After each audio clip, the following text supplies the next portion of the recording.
నమస్తే, welcome to our channel. అయితే గత 20 రోజుల క్రిందట జరిగినటువంటి ప్రవీణ్ పగడాల గారి మరణం అది హత్య కాదు, యాక్సిడెంట్ అని చెప్పేసి గత 2 రోజుల క్రిందట సోషల్ మీడియాలో దానికి సంబంధించినటువంటి సీసీటీవీ ఫుటేజ్, అదేవిధంగా అన్ని ఫోరెన్సిక్ రిపోర్ట్స్ కానివ్వండి, ఎఫ్ఎస్ఎల్ రిపోర్ట్స్ కానివ్వండి, పోస్ట్ మార్టం రిపోర్ట్స్ ఇవన్నీ కూడా ఐజీ గారు ప్రెస్ మీట్ పెట్టి మరీ విడుదల చేశారు. అయినా కూడా ఇదంతా ఒక కట్టుకథ, ఇదంతా ఒక డ్రామా. వాంటెడ్గా ఒక ప్రభుత్వము అందరితో చేతులు కలిపి వాంటెడ్గా ప్రవీణ్ గారిని టార్గెట్ చేసి చంపి ఈరోజు ఒక డ్రామాని సృష్టించారని చెప్పేసి ప్రస్తుతం ఉన్న క్రైస్తవులు కానివ్వండి, పాస్టర్లు కానివ్వండి వాళ్ళు అదే వాదన చేస్తున్నారు. సో అదేవిధంగా దీని గురించి మాట్లాడడానికి ప్రస్తుతం మన స్టూడియోలో ఉన్నారు అందరికీ సుపరిచితులు ఎక్స్ క్రిస్టియన్ ప్రవీణ్ కుమార్ గారు. గత ఒక 3 వారాల నుంచి మాత్రం సోషల్ మీడియాలో ఈ మతపరమైన ఇంటర్వ్యూలు కానివ్వండి, మొత్తానికి క్రిస్టియానిటీకి సంబంధించినటువంటి కొందరు పాస్టర్లు అంటే ముఖ్యంగా ప్రవీణ్ పగడాల గారిని చంపడానికి అంత అవసరం ఏంటి కేంద్ర ప్రభుత్వానికి అన్నప్పుడు, ఇది కూడా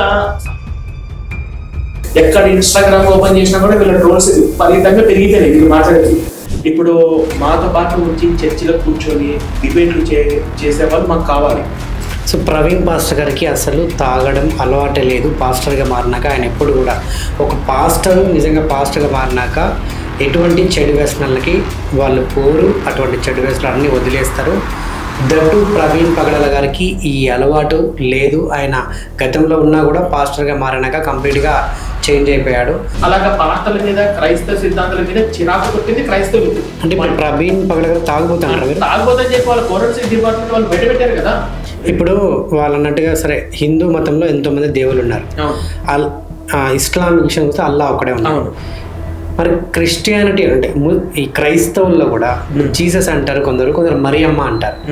మరి ఒకవేళ దేవుడు అంటే ఒకళ్ళే ఉండాలి కదా, మళ్ళీ మరియమ్మ ప్రకారంగా 4 దేవుళ్ళు, దాంట్లోనే వాళ్ళ వర్గాలు 35,000 డినామినేషన్లు ఉన్నాయి, 35,000 వర్గాలు ఉన్నాయి ప్రపంచవ్యాప్తంగా. జనాలను ఇది ఇంకా హత్య. ఎందుకంటే ఇది హత్య అంటే మా పాస్టర్లు అందరం నిన్న సండే రోజు కదా, మొత్తం నాకు తెలిసి తెలుగు రాష్ట్రాల్లో ఉన్న అన్ని చర్చిలలో ఒక 90% పాస్టర్లు అందరూ కూడా వాళ్ళ చర్చిలో చెప్తుండొచ్చు. డాక్టర్లు అక్కడ పోస్ట్ మార్టం చేసిన దగ్గర కూడా ఈ 3-4 క్రైస్తవులు ఉన్నారంట, వాళ్ళ సమక్షంలోనే జరిగింది.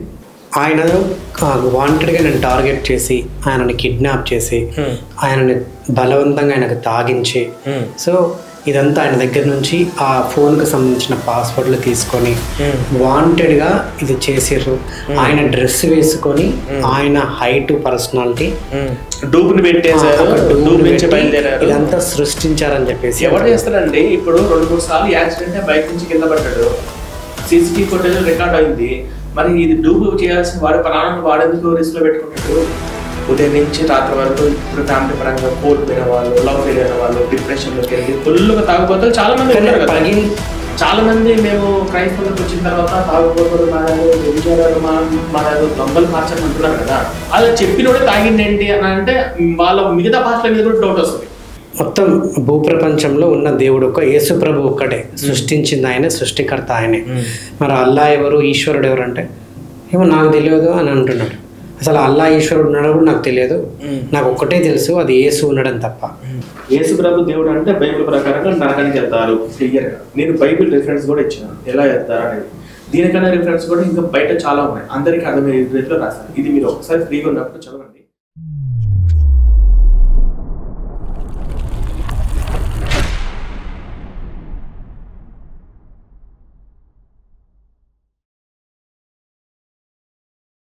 నమస్తే, వెల్కమ్ టు అవర్ ఛానల్.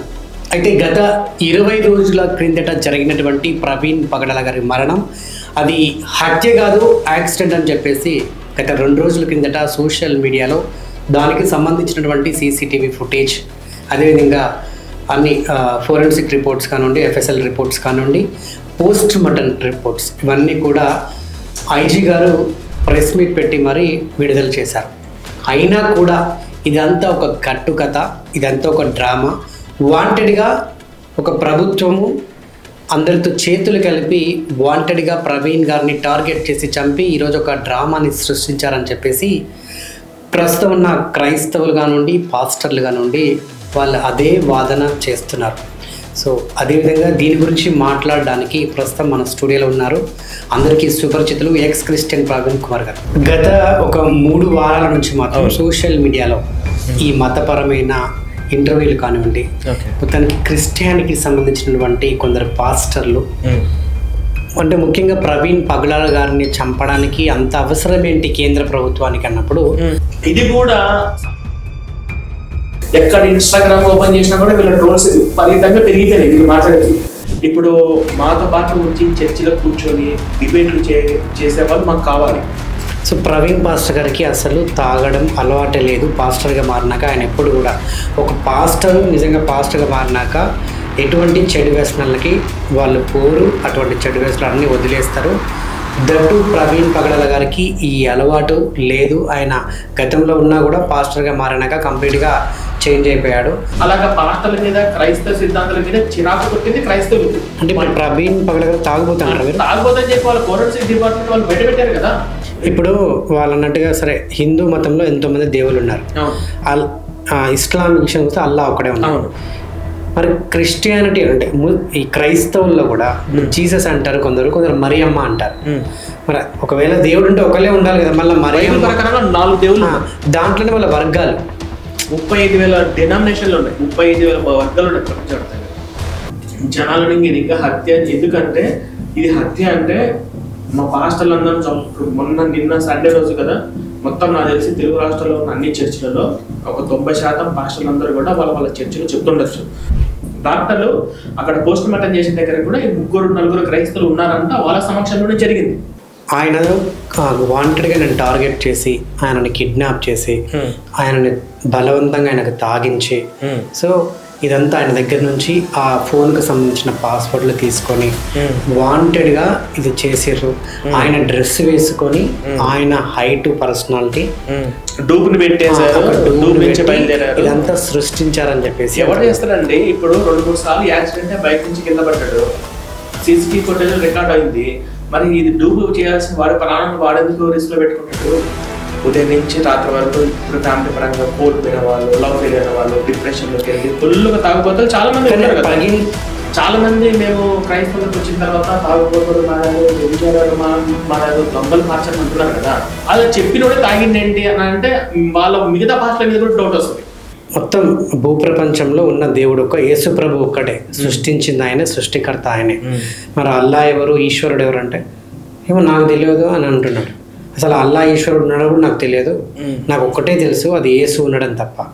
యేసు ప్రభు దేవుడు అంటే బైబిల్ ప్రకారంగా నరకానికి వెళ్తారు క్లియర్గా. నేను బైబిల్ రిఫరెన్స్ కూడా ఇచ్చాను ఎలా వెళ్తారు అనేది. దీనికన్నా రిఫరెన్స్ కూడా ఇంకా బయట చాలా ఉన్నాయి, అందరికీ అర్థమయ్యే రీతిలో రాశాను. ఇది మీరు ఒకసారి ఫ్రీగా ఉన్నప్పుడు చదవండి. నమస్తే అండి. నమస్కారం సార్, ఎలా ఉన్నారు? బాగున్నారు సార్. గత ఒక 3 వారాల నుంచి మాత్రం సోషల్ మీడియాలో ఈ మతపరమైన ఇంటర్వ్యూలు కానివ్వండి, మొత్తానికి క్రిస్టియానికి సంబంధించినటువంటి కొందరు పాస్టర్లు ప్రవీణ్ పగడాల గారి మరణం పట్ల చాలా మంది స్పందిస్తున్నారు. అయితే చాలా అంటే క్రిస్టియన్స్ మతస్థులు కానివ్వండి, ఆ సోదరులు కానివ్వండి, ఆ పాస్టర్లు కానివ్వండి, ప్రవీణ్ పగడాల గారికి చెందినటువంటి ప్రతి ఒక్కరు కూడా అది ఒక కట్టు కథ, అది ఒక డ్రామా, వాంటెడ్గా దాన్ని సృష్టించారు. ఇదంతా కూడా ఒక కేంద్ర ప్రభుత్వానికి సంబంధించిన పార్టీయే ఇన్వాల్వ్ అయ్యి ఇదంతా చేయించింది అంటూ వాంటెడ్గా ఆయన చంపి ఆయన డ్రెస్ వేసుకొని ఆయన బండిని యూజ్ చేస్తూ ఆయన ఫోన్ని యూజ్ చేస్తూ ఇదంతా ఒక కట్టుకథగా మార్చి సీసీటీవీ ఫుటేజ్ క్రియేట్ చేసి ఇది ఒక డ్రామాగా సృష్టించి అందరినీ నమ్మించడానికి రిలీజ్ చేశారంటూ అనేక మంది పాస్టర్లు కూడా వాళ్ళ వాదనది రెచ్చగొడుతున్నారు. అదేవిధంగా రీసెంట్గా మా ఛానల్లో ఇంటర్వ్యూ ఇచ్చినటువంటి అభినవ్ దర్శన్ గారు కూడా అదే చెప్పారు. మీరేమంటారు? నేను ఈ యొక్క అభినవ్ దర్శన్ వీడియో చూసిన తర్వాతనే మీకు ఫోన్ చేసి నాకు అభిప్రాయాన్ని చెప్పడానికి వచ్చాను. అదందరికీ ఇప్పుడు పోలీస్ డిపార్ట్మెంట్ వాళ్ళు క్లియర్గా చెక్ చేశారు. అన్ని రకాల 200 నుంచి 300 సీసీ కెమెరాలు 18 రోజులుగా పోలీసు బృందం మొత్తం కూడా చూశారు. అది హత్య అనడానికి ఒక ఆధారం కూడా లేదు. ఆ డూపు మాటలు అవన్నీ కూడా అబద్ధాలే. అంత అవసరం కూడా ఎవరికి లేదు. ఫస్ట్ దీన్ని కేంద్ర ప్రభుత్వం సెంట్రల్ గవర్నమెంట్ ఇన్వాల్వ్ అయ్యి ఇది చేసి అసలు ఇంతమందిని మేనేజ్ చేసి అంటే వీళ్ళు అంటే హత్య చేసిన వాళ్ళు పోలీసు వాళ్ళు మేనేజ్ చేశారా, డాక్టర్లను మేనేజ్ చేశారా, ప్రభుత్వాన్ని సెంట్రల్ గవర్నమెంట్ మేనేజ్ చేశారా, వీళ్ళందరినీ మేనేజ్ చేయడానికి ఎన్ని కోట్లు ఖర్చు అవుతుంది, అసలు ఇంత అవసరం ఏంటి, ఒక వ్యక్తి గురించి చేయాల్సిన అవసరం ఏంటి? చాలా క్లియర్ గా స్పష్టంగా వైన్ అమ్మిన వాళ్ళు కూడా చెప్తున్నారు. మా దగ్గరికి వచ్చారంటే ప్రవీణ్ పగడాల నేను గుర్తుపెట్టాను, మా దగ్గరికి వచ్చి 950 రూపాయలు బిల్లు కూడా అయింది, స్క్రీన్ షాట్ కూడా చూపించారు. అవన్నీ సీసీ కెమెరాలు ఆయన తీసుకున్నటువంటి టైమింగ్స్ మొత్తం మ్యాచ్ అయినాయి. సో అది యాక్సిడెంటల్ గా ఆయన ఫస్ట్ ఫ్యామిలీ పరంగా డిప్రెషన్ లో ఉన్నాడు. వాళ్ళ ఫ్యామిలీ ఎదుటే పోస్ట్ మార్టం జరిగింది. అదొక నిజంగా హత్య అయితే వాళ్ళ ఫ్యామిలీ మెంబర్స్ కోరుకోరు కదా. అతను బాడీలు కూడా దగ్గర దొరికిందని చెప్పేసి వాళ్ళు పోలీసులు చెప్పేశారు. ఫోరెన్సిక్ రిపోర్ట్ కూడా డిక్లేర్ చేసేసింది. కానీ ఇదంతా కూడా ఇలా అభినయ్ దర్శన్ కొంతమంది పాస్టర్లు రియలైజ్ అయ్యారు. ఫస్ట్ స్టార్టింగ్ అన్నారు అజయ్ పాస్టర్, విజయ్ కుమార్, వీళ్ళందరూ కూడా ఎందుకంటే ఇది ఒక అవకాశాన్ని వాళ్ళ స్వప్రయోజనాలకు ఉపయోగించుకోవడం చేస్తున్నటువంటి ప్లానింగ్. చాలా మంది పాస్టర్లు కొంచెము రియలైజ్ అయ్యారు. ఫస్ట్ ఇది హత్య అన్నారు. ఇప్పుడు రాజేష్ మహాసేన్ అన్న వాళ్ళే, జాన్ పాల్ అన్న వాళ్ళే, జాన్ వెస్లీ అన్న వాళ్ళే, ఇంకొంతమంది బీపీ రెడ్డి అన్న వాళ్ళే, వీళ్ళందరూ కూడా ఫస్ట్ ఇది హత్య అంటే మాకు డౌట్ ఉందని చెప్పి అన్నవాళ్ళే. కాకపోతే దొరుకుతున్న సీసీ ఫుటేజ్ ఆధారంగా వాళ్ళందరూ రియలైజ్ అయిపోయి ఇది ఎవరి మీద నెట్టేయకుండా కాస్త మానవత దృక్పథంతో నైతిక విలువలతోటి వాళ్ళు తప్పుకున్నారు. కానీ వీళ్ళు ఈయన విజయ్ బాబు ఆయన ఇక్కడ హైదరాబాద్ లో 2 అంతస్తుల బిల్డింగ్ కట్టడానికి ₹1 కోటి ఖర్చు అవుతుంది. ఈ అవకాశాన్ని వాడుకొని డబ్బులు సంపాదించుకోవడం కోసము ఈయన అజయ్ బాబు వచ్చేసి CMDF సంస్థ పెట్టుకున్నాడు. ఈ సంస్థల కార్యకర్తలు జాయిన్ చేయించుకోవాలని, 2 సంవత్సరాల తర్వాత ఎలక్షన్స్ వస్తున్నాయి, ఈయన ఎంపీగా పోటీ చేసి ఈ సమయంలో ఐడెంటిటీని బయట పెట్టుకొని ఓట్లు దండుకోవడం కోసము ఈయన సంస్థలో కొంతమంది కార్యకర్తలు జాయిన్ చేయించుకోవడం కోసం ఇది. ఈయన అభినయ్ దర్శన్ వచ్చేసి ఇంతకుముందు ఈయన సినిమా హీరో, ఆ సినిమాలో ఫెయిల్ అయిపోయాడు. దానికి పాస్ట్ అవతారం ఎత్తిండు. ఈతను కూడా ఏదో ఒక సంస్థ పెట్టిండు, అదేదో CPF ఏదో సంస్థ అంట. ఈయన సంస్థలో కూడా చాలా మంది కార్యకర్తలు జాయిన్ చేయించుకోవడం కోసం, ఈయన స్వప్రయోజనం కోసము అజయ్ బాబు పోలీస్ స్టేషన్ బయట ఉన్నాడు, నేను లాయర్కు డబ్బులు కట్టాలని చెప్పేసి లక్షల రూపాయలు వీళ్ళందరూ దండుకున్నవారు. ఇదంతా బ్యాచ్. ఇంకొకటి ఏంటంటే కారణము అంటే ఎవరు చేశారని హత్య, అసలు ఏ ఒక్క ఆధారం ముందు చేసినట్టు. సో ఈ క్వశ్చన్ నేను రేస్ చేసినప్పుడు అంటే ముఖ్యంగా ప్రవీణ్ పగడాల గారిని చంపడానికి అంత అవసరం ఏంటి కేంద్ర ప్రభుత్వానికి అన్నప్పుడు, ప్రస్తుతం ఉన్న తెలుగు రాష్ట్రాల్లో ఇతర రాష్ట్రాలతో పోల్చుకున్నా అంత విజ్ఞానవంతుడు, బాగా మాట్లాడే వ్యక్తి, ఏదైనా ఎదుర్కొనే వ్యక్తి, అనర్గళంగా మాట్లాడతాడు, ఎవరికి భయపడడు, ఎక్కడ తలంచడు. సో ప్రాణాలకు సైతం ఆయన దేన్ని ఎదురెళ్ళి మాట్లాడగలిగేంత సత్తా కేవలం ఇప్పుడున్న క్రిస్టియానిటీ పాస్టర్లో ప్రవీణ్ గారికి ఆ ఒక గట్స్ ఆయన ఒక్కడికే ఉంది. మాకైతే అంత లేదని చెప్పేసి నిన్న ఎవరైతే మన ఇంటర్వ్యూకి వచ్చినటువంటి అభినవ దర్శన్ గారు కూడా అదే చెప్పారు. కేవలం ఈయన మాట్లాడడం వల్ల ఎంతో మంది ఇతర మతస్థులు కూడా ఇన్ఫ్లుయెన్స్ అయ్యి కంప్లీట్గా ఇదంతా క్రిస్టియాన్కి సంబంధించినటువంటి దేశం అయిపోద్దన్న ఒక అనుమానంతో, ఒక భయంతో ఆయనను వాంటెడ్గా టార్గెట్ చేసి చంపించారని చెప్పేసి చెప్తున్నారు. ఫస్ట్ ఆఫ్ ఆల్ ఈయనని మించిన పోర్టుగల్ పాస్టర్లు చాలా మంది ఉన్నారు. ఇప్పుడు పాలిం అనేది కావచ్చు, జాన్ వెస్లీ కావచ్చు, కల్వన్ సతీష్ కావచ్చు, ఈ తెలుగు రాష్ట్రాలు కాకుండా దేశవ్యాప్తంగా ప్రధానమైనటువంటి లక్షలాది మందిని ప్రభావితం చేసి మార్చినటువంటి పాస్టర్లు చాలా మంది ఉన్నారు. వాళ్ళతో పోలిస్తే ఈయన అంత పెద్ద కాదు. ఫస్ట్ అవన్నీ కూడా అబద్ధాలే. ఇప్పుడు ఈయన ప్రవీణ్ పగడాల వల్ల మాకు బెనిఫిట్, ఎందుకంటే ఇప్పుడు మాతో పాటు వచ్చి చర్చిలో కూర్చొని డిబేట్లు చేసేవాళ్ళు మాకు కావాలి. అలా చేసేవాళ్ళు వాళ్ళు ఎవరు రారు, వచ్చే వాళ్ళు తక్కువ మంది. ఇప్పుడు ఇంతమంది పాస్టర్లలో ఇప్పుడు మీరు వచ్చి ఇంటర్వ్యూ ఇచ్చే వాళ్ళు చాలా తక్కువ మంది ఉంటారు, అందరు రారు. ఎందుకు వస్తే వాళ్ళ నిజ స్వరూపం, వాళ్ళ బైబిల్ అని చెప్పి బయటపడుతుంది. ఇప్పుడు మీకు ఒక విషయం చెప్పాలంటే, గత ఒక 3-4 సంవత్సరాల నుంచి పాస్టర్ల మీద, క్రైస్తవం మీద చాలా మందికి క్రైస్తవంలో ఉన్న వాళ్ళకే వ్యతిరేకత వస్తుంది.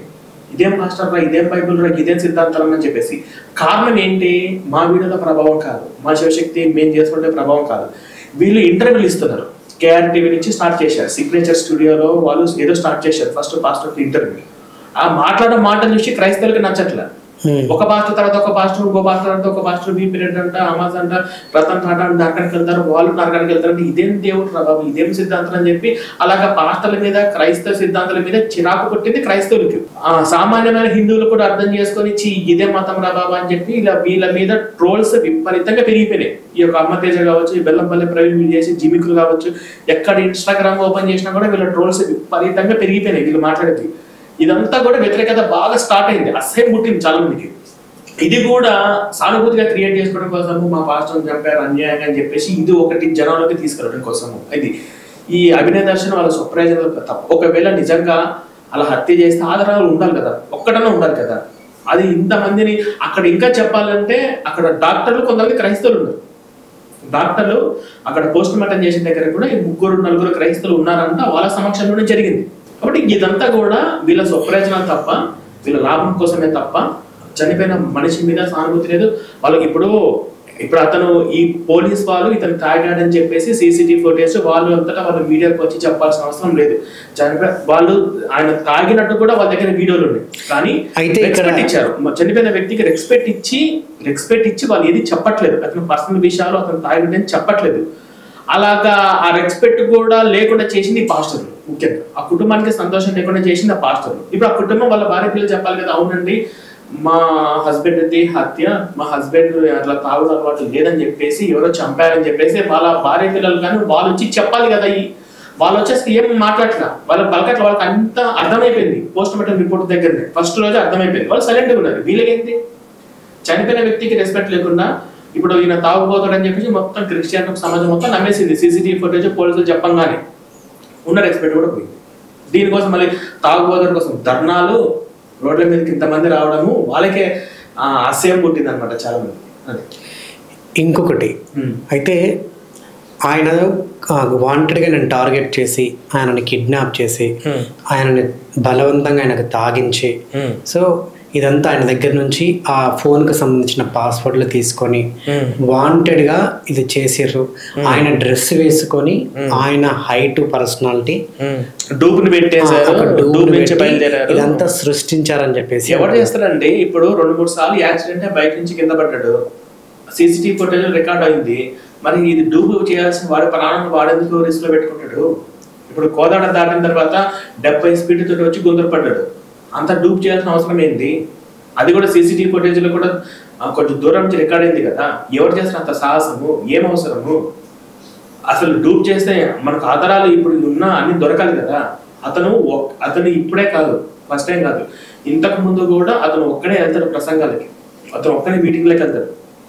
ఆయన చెప్పాడు, నేను ఎవరిని తీసుకుంటాను, నాకు ఏదైనా మీటింగ్స్ ఉంటే నేను ఒక్కనే వస్తాను, ఒక్కనే పోతాను అని చెప్పేసి కూడా ఆయన చెప్పాడు వీడియోలో. ఇది ఫస్ట్ టైం కాదు, ఆయన ఒంటరిగా పోవడం మనకు అలవాటే. కానీ ఉదయం నుంచి సాయంత్రం వరకు తాగడానికి కారణం ఏంటంటే ఫ్యామిలీలో కొంచెం డిప్రెషన్స్ అవ్వడం వల్ల. అది అందరికీ తెలుసు, ఫ్యామిలీ మెంబర్ తెలుసు, పోలీసులు తెలుసు, వాళ్ళు మొత్తం చాలా మంది సాక్షులను విచారించారు. కానీ ఫ్యామిలీ విషయాలు బయట పెట్టకూడదు కదా. మనం ఎంతవరకు ఇప్పటికీ లిమిట్స్ దాటిపోయి ఇంకా మనం లిమిట్స్ దాటకూడదు అని చెప్పేసి అతను డిప్రెషన్ లో ఉన్నాడు. అందుకని ఉదయం మధ్యాహ్నం 3 సార్లు వైన్ షాప్లలో కొని తాగుతున్నాడు. ఓవర్ కాన్ఫిడెన్స్ తోటి బైక్ మీద వెళ్తూనే ఉన్నాడు. తాగిన 2-3 సార్లు కింద పడ్డ, ట్రాఫిక్ పోలీసు వచ్చి హెచ్చరించిన, వాళ్ళు ఎందుకు చెప్పినా కూడా వినకుండా ఓవర్ కాన్ఫిడెన్స్ తోటి పోయి అతను ప్రాణాలు ఆయన తెచ్చుకున్నాడు. సో ప్రవీణ్ పాస్టర్ గారికి అసలు తాగడం అలవాటే లేదు. పాస్టర్గా మారినాక ఆయన ఎప్పుడు కూడా ఒక పాస్టరు నిజంగా పాస్టర్గా మారినాక ఎటువంటి చెడు వ్యసనాలకి వాళ్ళు పోరు, అటువంటి చెడు వ్యసనాలు అన్నీ వదిలేస్తారు. దట్టు ప్రవీణ్ పగడాల గారికి ఈ అలవాటు లేదు. ఆయన గతంలో ఉన్నా కూడా పాస్టర్గా మారినాక కంప్లీట్గా చేంజ్ అయిపోయాడు. ఒక వ్యక్తి నిజంగా తాగిండే అనుకోండి, మీరు అన్నట్టు వైన్ మార్ట్కి వెళ్ళిండు, 2 బడ్వైజర్ బీర్లు తీసుకున్నాడు. జనరల్గా మళ్ళీ ఇంకో చోటుకి వెళ్ళాడు, ఇంకో దగ్గర మళ్ళీ 2 బడ్వైజర్లు తీసుకోవచ్చు. అట్లాంటిది అది కాకుండా 4-5 బ్రాండ్లు తీసుకొని తాగాల్సిన అవసరం ఏంటని చెప్పేసి వాళ్ళు కూడా అదే వాదిస్తున్నారు. ఇప్పుడు తాగుబోతుడికి బ్రాండ్తో సంబంధం లేదండి. వైన్, విస్కీ, బీరు ఏది ఉంటే తాగుతాడు. ఉదయం నుంచి రాత్రి వరకు. ఇప్పుడు ఫ్యామిలీ పరంగా కోల్పోయిన వాళ్ళు, లవ్ ఫెయిల్ అయిన వాళ్ళు, డిప్రెషన్లోకి వెళ్ళి ఫుల్గా తాగుబోతారు చాలా మంది. ప్రవీణ్ పగడాల గారు ఆయన అట్లా అయితే మీరు అన్నట్టు డిప్రెషన్లకి ఇలాంటి గొడవలు అయితే మన జనరల్గా తాగుబోతూ అయితే కాదు, అది మనకు కూడా తెలిసిందే. కాదు మీరు తప్పుగా భావిస్తున్నారండి. ఇప్పుడు మనం ఒకవేళ అట్లా ఆలోచించు, మీరు అన్న పాయింట్ ఏంటంటే పాస్టర్ అసలు తాగుతారు అన్నట్టు మీరు మాట్లాడారు. ఇది పెద్ద జోక్. ఇప్పుడు పాస్టర్లు అమ్మాయిలు రేపులు చేస్తున్నట్టు వార్తలు మీరు వినట్లేదా? మొన్న ఒక మైనర్ అమ్మాయిని రేపు చేయలేదా? అతను ఇప్పుడు మనం డీటెయిల్స్ వద్దు, అమ్మాయి వచ్చి ధైర్యంగా వచ్చి చెప్పింది. దొంగతనం చేసినట్టు మనకు బయటపడట్లేదా? చేతులు గొలుసులు దోచుకున్నారని చెప్పేసి దయ్యాల పేరుతో మోసం చేసేవాళ్ళు లేదా? అంటే అమ్మాయిలు రేపులు చేయడము, దొంగతనాలు లాంటివి చేయడము, స్థలాలు అక్రమంగా ఆక్రమించుకొని చట్ట వ్యతిరేకమైన పనులు లాంటివి చేయడము, ఇవన్నీ చేసిన వాళ్ళు వాళ్ళు తాగరా? ఇది పెద్ద విషయమే కాదు కదా, అది పర్సనల్. డ్రింక్ అనేది తాగడం పెద్ద తప్పే, క్రైమ్ కాదు. కానీ తాగి లిమిట్లో ఉండడం లేదా, తాగి ఎవరికి హాని చేయకుండా ఉన్నాడో అది మనం చూడాలి. ఇప్పుడు ప్రవీణ్ పగడాల అనే వ్యక్తి తాగిందని చెప్పి ఒప్పుకోవాల్సి వస్తే ఈ క్రైస్తవులకి పెద్ద ప్రమాదం ఏంటంటే, ఇప్పుడు నిజంగా ఇది హత్య కాదండి నార్మల్గా జరిగిందని ఒప్పుకోవాల్సి వస్తే ఒక పెద్ద ప్రాబ్లం ఏంటంటే, చాలా మంది మేము క్రైస్తవులకు వచ్చిన తర్వాత తాగుబోతులు మారారు, వ్యభిచారాలు మారారు, దొంగలు మార్చని అంటున్నారు కదా. అలా చెప్పినోడే తాగిండి ఏంటి అని అంటే వాళ్ళ మిగతా భాషల మీద కూడా డౌట్ వస్తుంది. అంటే ప్రవీణ్ పగడాల తాగుబోతని చెప్పి వాళ్ళ ఫోరెన్సిక్ డిపార్ట్మెంట్ వాళ్ళు బయట పెట్టారు కదా. అతను వైన్ షాప్ కొన్నట్టు బాటిల్ సీసీ కెమెరాలు ఉన్నాయి, అమ్మిన వాడు చెప్తున్నాడు. ఇంకా డౌట్ పడుతున్నారు, తాగుతున్నారు. ఇప్పుడు నేను చెప్పలేదు, ఇప్పుడు ఇన్ని రోజులు మాకు ఎప్పటి నుంచో డౌట్ ఉంది. పోలీసు వాళ్ళు నిన్న అతని బాడీలో లిక్కర్ దొరికిందని చెప్పారు కదా, ఐజీ డిపార్ట్మెంట్ వాళ్ళు. పోలీసులు చెప్పారు కొన్నట్టు సీసీ కెమెరాలు ఉన్నాయి, అమ్మిన వాడు కూడా అవునండి మా దగ్గరికి వచ్చి కొన్నాడని చెప్పేసి కూడా చెప్పాడు షాప్ లో వాళ్ళు. క్లియర్ గా ఆయన ప్రవీణ్ పగడాలని చెప్పేసి 2-3 సార్లు మాస్కులు తీసినటువంటి కూడా మనకి వీడియోలో లభ్యమైనాయి. ఆయన తాగినట్టు కూడా వీడియోలు ఉన్నాయి, కానీ వాళ్ళు బయట పెట్టలేదు. ఇప్పుడు అది లిమిట్స్, మనం ఒక చనిపోయిన వ్యక్తికి రెస్పెక్ట్ ఇస్తే వాళ్ళు బయట పెట్టలేదు. ఇంకా ఏంటి డౌట్, అతను ఫోన్ పే గూగుల్ పే ద్వారా కూడా స్క్రీన్ షాట్లు కూడా బయటకు వచ్చినాయి. 950 రూపాయలు ఒక చోట, 450 రూపాయలు ఒక చోట, ఇలా చేసినట్టు గెలిపి నగర్ దగ్గర, కోదాడ దగ్గర వైన్స్ లో కొన్నట్టు ఆధారాలు క్లియర్గా ఉన్నాయి కదా. ఇంకా డౌట్ పడుతున్నారా? అందరు పాస్టర్లు కూడా చాలా దాదాపుగా చెప్పేది ఒకటి చేసేది ఒకటి. నేను కళ్ళతో నేను చాలా మంది చూశాను, నిన్న మొన్న కూడా మేము అక్కడికి వెళ్ళినప్పుడు కూడా అమ్మాయిలను లోపరుచుకుంటున్నాడు, చర్చికి వచ్చి ఆడవాళ్ళని అసభ్యకరంగా ప్రవర్తిస్తూ మాట్లాడని చెప్పి నిన్న భద్రాచలంలో మేము వెళ్ళినప్పుడు కూడా మాకు కొన్ని కేసులు వచ్చినాయి. అది అందరూ బయట చెప్పుకోలేరు. ఇట్లాగా వీళ్ళకు ఇప్పుడు ఇది ఒప్పుకోవాల్సి వస్తుంది. అంటే యేసుని నమ్మిన తర్వాత కూడా ఇంతమందికి చెప్పిన తర్వాత కూడా తాగిండు అంటే ఈయన ఇన్ని రోజులుగా చెప్పి ఈయన నమ్మి చర్చికి వచ్చిన వాళ్ళందరూ కూడా ఎక్కడ విశ్వాసం కోల్పోతారన్న భయం కూడా ఒకటి ఉంది ఇది హత్యగా క్రియేట్ చేయడానికి. అది ఫస్ట్. కాబట్టి పాస్టర్లు అంటే తాగుతారంటే పెద్ద కామెడీ, ఇది ఫుల్ జోక్ అని చెప్పుకోవచ్చు. అది ఎవరైనా మనిషిలో ఉన్న బలహీనతలు ఎవరైనా కానీ కొంచెం తాగాలనిపిస్తారు, తాగడం పెద్ద తప్పేం కాదు అది. కానీ ఈయన ఎందుకంటే వీళ్ళు ఈ మతంలోకి వస్తే ప్రవీణ్ పగడాల గారిని టార్గెట్ చేయడానికి రీజన్ ఏంటి? ఒకవేళ టార్గెట్ చేస్తామంటే కదా మేము చెప్తున్నాం సార్, వాళ్ళన్నట్టుగా మనం ఆలోచిస్తాం. ఓకే, అంత అవసరం ఏంటి అంటారు? అంతకన్నా హిందుత్వం గురించి దారుణంగా మాట్లాడిన వాళ్ళు, అంతకన్నా ఎంతో మందిని మతం మార్చిన వాళ్ళు చాలా మంది ఉన్నారు. ఈయన వాళ్ళతో పోలీసు ఈయన పెద్ద ఏం కాదన్నమాట. అసలు అవసరం లేదు, ఫస్ట్ ఇవన్నీ కూడా అవసరం లేదు. సో ముఖ్యంగా బీజేపీ పార్టీ ప్రవీణ్ పగడాల గారిని టార్గెట్ చేసి చంపించింది అంటున్నారు. అయితే కొందరు పేర్లు కూడా బయట చెప్పారు. ఆ పేర్లు బయట చెప్పినప్పుడు నేను డైరెక్ట్గా వాళ్ళతోటి ఇంటర్వ్యూలనే కాల్ మాట్లాడించాను. అమ్మారా ప్రసాద్ అని చెప్పేసి, లలిత్ కుమార్ అని చెప్పేసి, ఇంకా ఎక్సెట్రా కొన్ని పేర్లు చెప్పారు. వాళ్ళతో నేను డైరెక్ట్గా మాట్లాడించాను.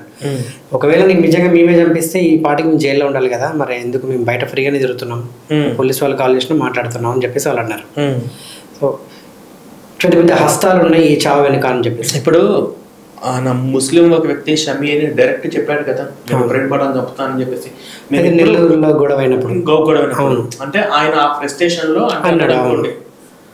ఇప్పుడు ఆయనని ఎవరు టార్గెట్ చేయట్లేదు. ఫస్ట్ మేము ఎప్పుడు కూడా అంటే పర్టికులర్ నేను కాదు, అమర ప్రసాద్ గారు, కరుణాకర్ గారు, రాధమాధవ్ గారు చంపండి అనే మాట మేము ఎప్పుడు అనలేదు. మా ఫైట్ సిద్ధాంతాల పరంగా, కేవలం మాకు వ్యక్తుల పరంగా కాదు. ఈ క్రైస్తవ మత సిద్ధాంతాల్లో మేము ఇందులోంచి వచ్చిన వాళ్ళమే. కరుణాకర్ సుగర గారు, లలిత్ గారు, అమరప్రసాద్, నేనైనా కానీ క్రైస్తవం అనుకుంటే క్రైస్తవం పెరిగి మొత్తం ఆ క్రైస్తవ జీవితం నుంచి వచ్చి ఉన్నాను. కాబట్టి ఈ సిద్ధాంతాలు మనిషిని ఎలా ప్రభావితం చేస్తాయి, మనిషిని ఎలా బలహీనంగా మారుస్తుంది అనేది మేము పర్టికులర్గా ప్రత్యక్షంగా మేము అందులో ఉండి అనుభవించి వచ్చిన వాళ్ళం. కాబట్టి దీని నుంచి కాపాడాలనే ప్రయత్నం మా అందరిది. ఇందులో ఇక్కడ ఉన్న వాళ్ళని వీళ్ళనంత వరకు పాస్టర్ నుంచే కాపాడాలి, వాళ్ళని ఇలాగ సిద్ధాంతాల పరంగా డిబేట్లు, చర్చలు కూడా మాకు ఇవన్నీ కూడా అవసరం. కానీ వ్యక్తుల్ని చంపాలి అనేది మాది ఎప్పుడు ఎజెండా కాదు. అది చేతగా నోట్ చేసే పని, మాకు నమ్మకం ఉంది.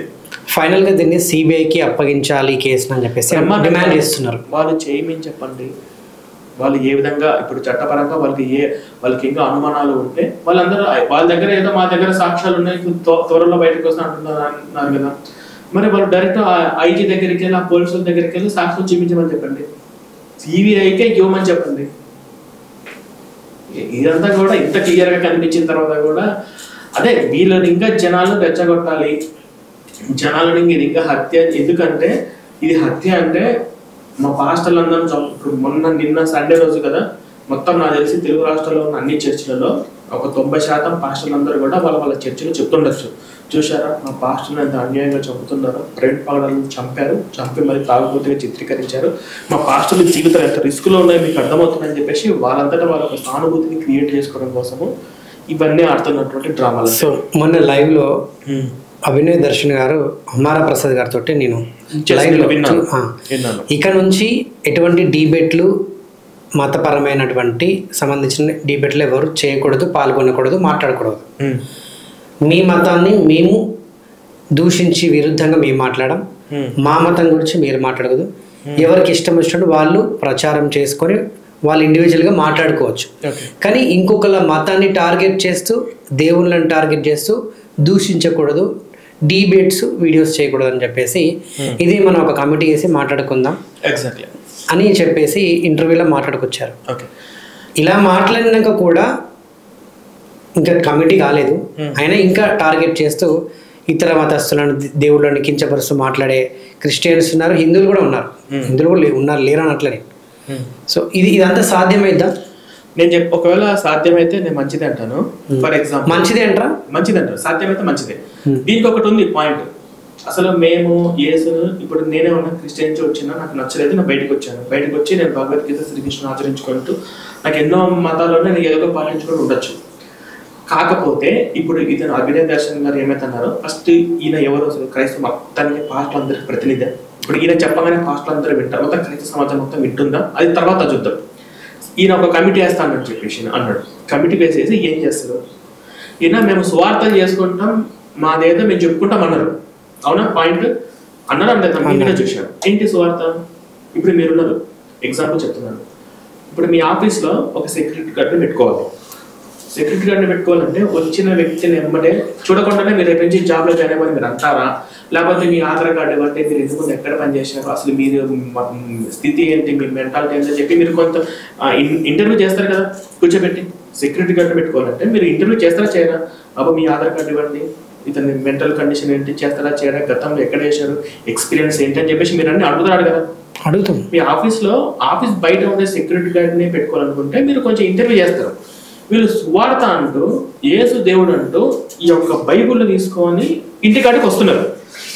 ఈ బైబుల్ తీసుకొని మా ఇంటికాడికి వస్తున్నారు. బాబు సువార్త అంటున్నారు, మేము మా బైబిల్ గురించి మా యేసు గురించి చెప్పుకుంటాం అన్నారు. అలా చెప్పుకోవడంలో భాగంగా ఈ బైబిల్ తీసుకొని సువార్త అని చెప్పి మా ఇంటికి వచ్చారు. సరే, మా ఇంటికాడికి ఈ బైబిల్ వచ్చింది అంటే వాడు సువార్త పెడితే మా ఇంటికాడికి తీసుకొస్తున్నాడు. తీసుకొస్తూ వాడు ఏమంటాడు, యేసు దేవుడు అంటున్నాడు. కాబట్టి యేసు దేవుడా కాదా, యేసు దేవుడుగా పూజించడానికి ఆయనకు అర్హత ఉందా లేదా, ఆయన ఏ రకంగా దేవుడు అంటారు, ఈయన అమ్మ ఎవరు, నాన్నెవరు, యేసు తల్లిదండ్రులు ఎవరు, ఎవరు పుట్టారు, ఎక్కడ పుట్టారు, ఈయనను దేవుడిగా పూజించడం వల్ల నాకు వచ్చే లాభం ఏంటి, నష్టం ఏంటి, అసలు అవసరం ఏంటి అని నేను క్వశ్చన్ చేసే రైట్స్ నాకుంటాయి. ఇంటి లోపలికి ఇంటి బయట సెక్యూరిటీ గార్డ్కి మనం ఆలోచించేటప్పుడు మన ఇంటి లోపలికి తీసుకొచ్చి యేసు దేవుడి గురించి నేను చదవకూడదా? చదివే అవకాశం ఎవరికైనా చదవకుండా ఉండాలంటే సువార్త పెడితే మా ఇంటికి వచ్చారు. నేను వాళ్ళకి వెళ్ళలేదు, మేము స్వార్థం చేస్తామండి, మా బైబిల్ గురించి మా యేసు గురించి చెప్పుకుంటాం అన్నారు. మరి అన్నప్పుడు వాడు యేసు అనే దేవుడిని వాళ్ళ బైబిల్ మా ఇంటికి తీసుకొచ్చారు కాబట్టి మాకు చదివే రైట్స్ వాళ్ళు ఇచ్చాడు. చదివే రైట్స్ మాకు ఇచ్చినప్పుడు మాకు డౌట్స్ వస్తాయి.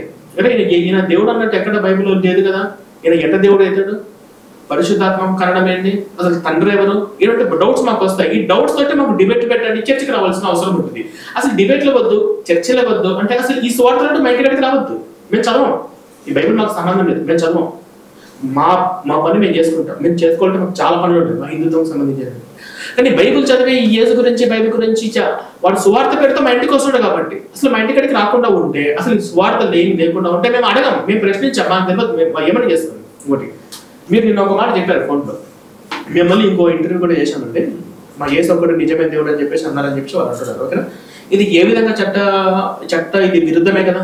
ఎందుకు అంటే నేను ఇప్పుడు మీ ఆఫీస్ కాడికి వచ్చి మా నాన్న మొగోడు అండి అంటాను. మా నాన్న మించిన మొగోడు లేడు అని అనుకోండి, మీరు సైలెంట్గా ఉంటారా? లేదు. ఏం మాట్లాడుతున్నావు? మీ నాన్న ఒక్కడ మొగోడు అయితే మీ ఇంటికాడ సెల్ఫ్ డబ్బా కొట్టుకో. మా నాన్న మించిన మొగోడా లేదా అని చెప్పి అంటానని చెప్పి మీరు క్వశ్చన్ చేస్తారు కదా.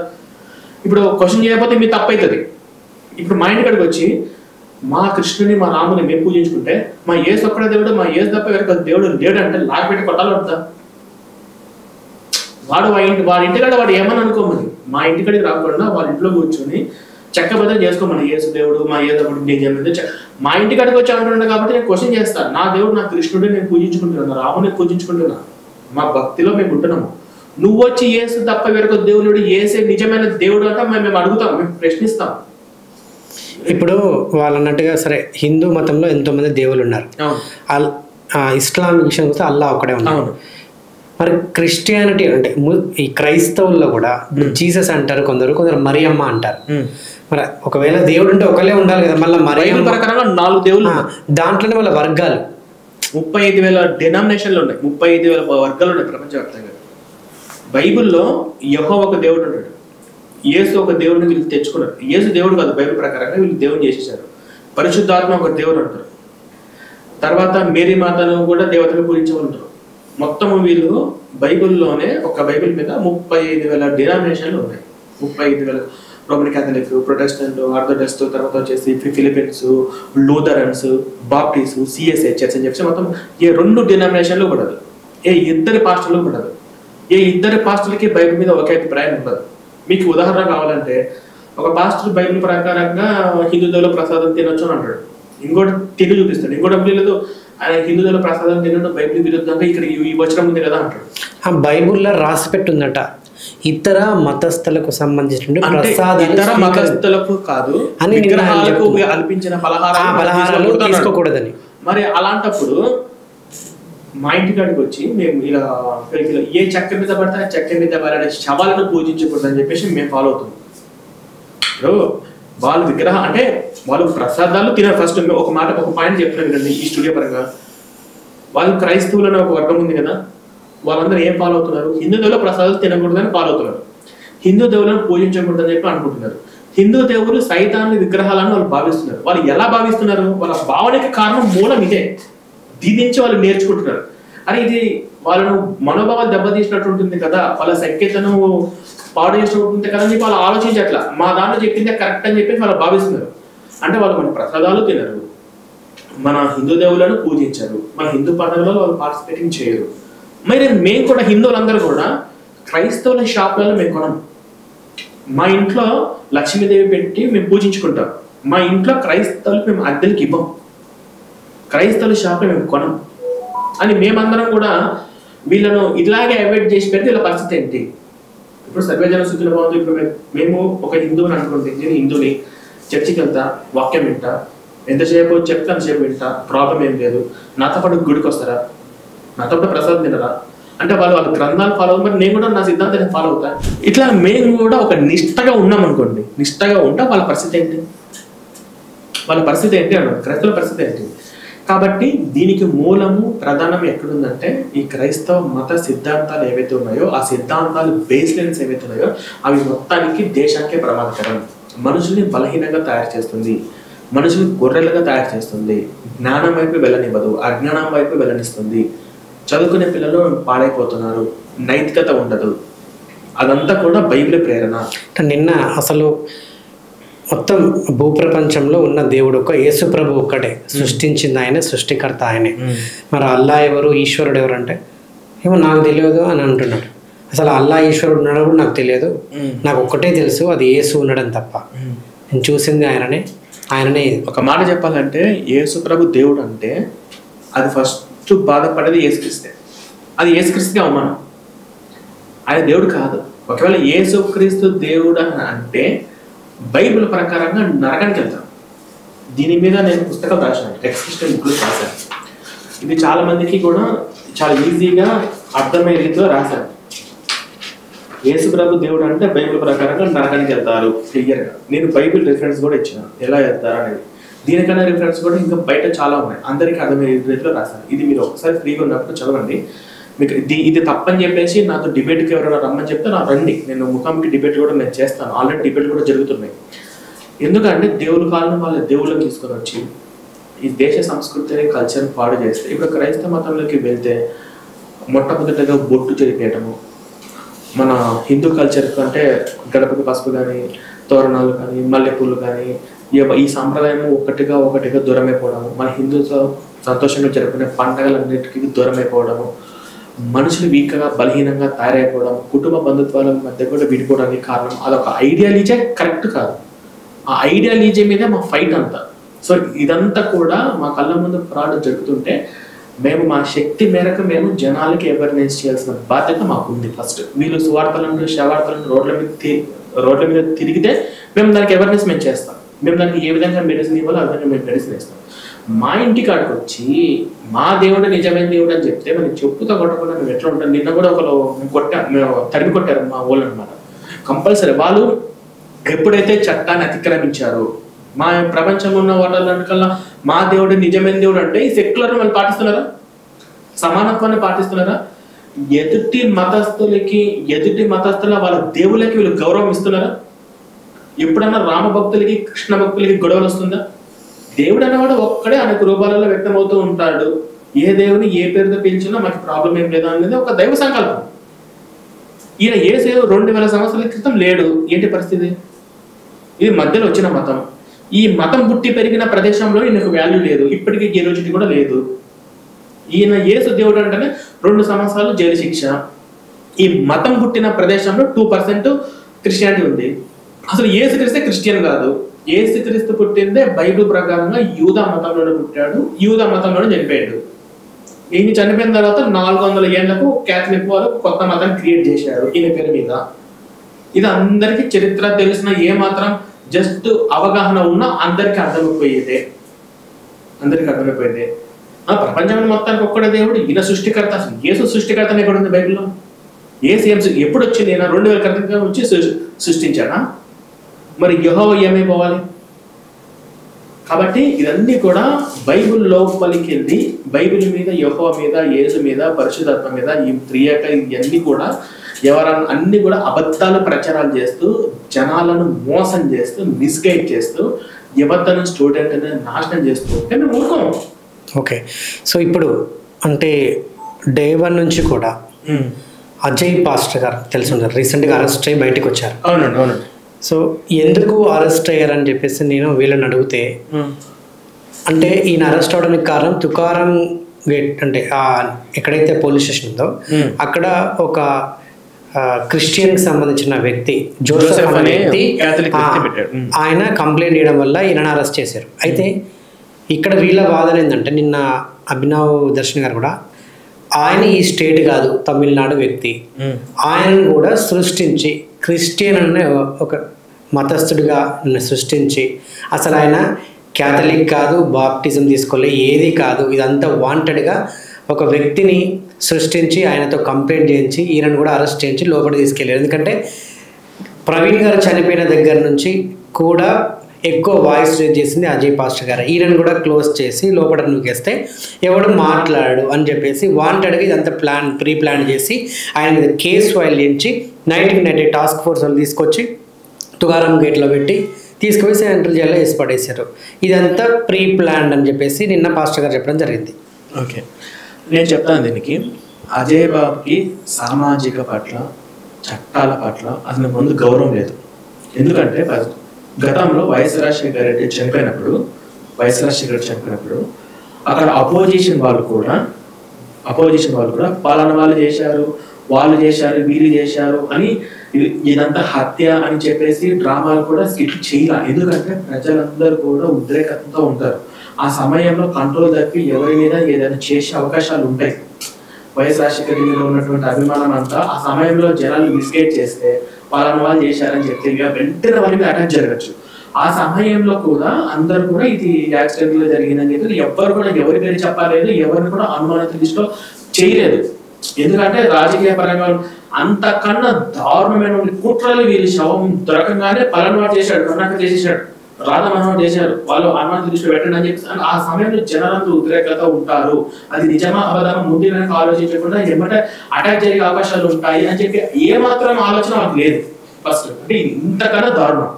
ఈ అజయ్ బాబు అనే వ్యక్తి ఎవరంటే ఈయన ఫస్ట్ ఈయన ఎన్ని మాటలు మాట్లాడాడు. 2027 ఎలక్షన్స్ వస్తున్నాయి, క్రైస్తవులు అందరినీ నరికి చంపేస్తారంట, అందులో ఇది ఫస్ట్ ప్రవీణ్ పగడాలంట. ఇది ఎట్లా మాట్లాడతాడు మీడియాలో? నెక్స్ట్ నేనే అంట, నెక్స్ట్ వీళ్ళు ఎవరు పిల్ల వచ్చాయి కానీ అసలు క్రైస్తవంలో వీళ్ళు ఎవ్వరు పట్టించుకోరు, వీడు క్రైస్తవంలోకి పరమ దరిద్రుడు అని చెప్పేసి మొత్తం పాస్టర్లందరూ ఇది వెలి వేసేసారు. ఇంకా చెప్పాలంటే వాడు శవం ఉంటే అక్కడికి వెళ్తే ఈయన ఎవ్వరు పక్కన దేగని కూడా దేగలేదు. వీడి వల్ల గడ్డి అంత నష్టం లేదు మొత్తం. ఇతను ఈ విధంగా సామాజిక పట్ల గౌరవం లేకుండా, చట్టాపరంగా లేకుండా నోటికి వచ్చినట్టు ఎన్ని మాటలు మాట్లాడాడు. రాధా మనోహర్ దాస్, కరుణాకర్ సుబ్రహ్మణ్యం వాళ్ళు చేశారు, వాళ్ళను అనుమానిత లిస్ట్ లో చేర్చండి, వాళ్ళు అరెస్ట్ చేయండి అని చెప్పేసి నోటికి వచ్చినట్టు మాట్లాడము. చంపేశారంట, హత్య చేశారంట, నెక్స్ట్ నేనేనంట, ఇది బీజేపీలో భాగంగా ఉంది, బీజేపీ వాళ్ళు పవన్ కళ్యాణ్ కూడా హస్తం ఉంది, వాళ్ళు చేశారు వీళ్ళు చేశారు. ఆయన వచ్చి చూడలేదు. ఒక తాగుబోతోడు వస్తే వచ్చి చూడాలా, పవన్ కళ్యాణ్ వచ్చి టైం స్పెండ్ చేసి వచ్చి చూడాలా, ఒక తాగుబోతోడు వస్తే సీఎం వచ్చి చూడాలా, ఇలాంటి నోటుకు వచ్చినట్టు మాట్లాడాడు. అందుకు ఆ కారణం మీద ఆయన అరెస్ట్. ఇంకా ఆయన గతంలో మాట్లాడినటువంటి వీడియోలు చాలా ఉన్నాయి, చాలా అంటే చాలా. నోరు తెలిసి బీజేపీ తెలియదు, నోరు తెలిసి అధికారంలో ఉంది సెంట్రల్లో. తన ఇప్పుడు ఒక మాట చెప్పాలంటే అందరి సమానత్వం వైపు కోసం చూడడం కోసం బీజేపీ ఎన్నో ప్రయత్నాలు చేస్తుంది. ఈ సెక్యులర్ అనే వాళ్ళే దేశానికి ప్రమాదకరం. సరే ఇది పక్కన పెట్టేసింది, ఇప్పుడు డిస్కషన్ అంతా పొలిటికల్ గా అవుతుంది. ఇలా నోటికి వచ్చినట్టు సమాజం పట్ల గౌరవం లేకుండా మాట్లాడేందుకు అన్ని రకాలుగా ఆయన గతంలో కూడా అరెస్ట్ అయ్యాయి, గతంలో కూడా కేసులు అయినాయి. అవన్నీ కూడా పరిశీలించి అతను అరెస్ట్ చేశారు. బెదిరించవచ్చు, నోటికి వచ్చినట్టు వాళ్ళ మీదకి వీరి మీదకి జనాలు మిస్గైడ్ చేయొచ్చు, రెచ్చగొట్టించి హిందూ క్రిస్టియన్స్ మీద గొడవ చేయొచ్చు. ఫస్ట్ రోజే రెండో రోజే అది అసలు హత్య అనడానికి ఆధారాలు లేవు.